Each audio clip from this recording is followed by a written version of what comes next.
नमस्ते अनि good evening सबैजनालाई। अनि आज चाहिँ म जाँदैछु सब्जी खोज्नलाई दिदी घरमा।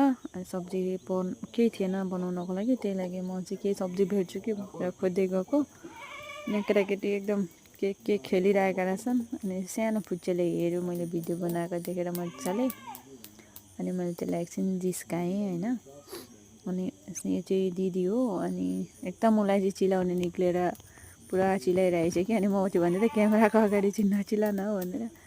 अनि हामी दुईजना लाग्यौँ बारीतिर।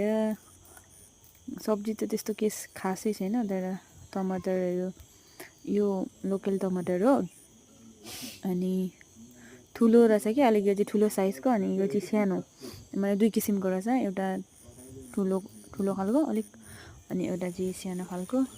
अनि हामीले टिप्यौँ। अनि यहाँ चाहिँ मेरो लागि भयो। अनि दिदीको छोरीले भन्दै थियो आन्टी मेरो फोटो मार्दैन एउटा भन्दै थियो, त्यसको फोटो क्लिक गरिदिएँ।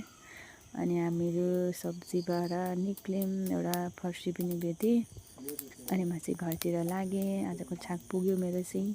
By by guys. अनि कमेन्ट गर्नु कस्तो लाग्यो मेरो सब्जी।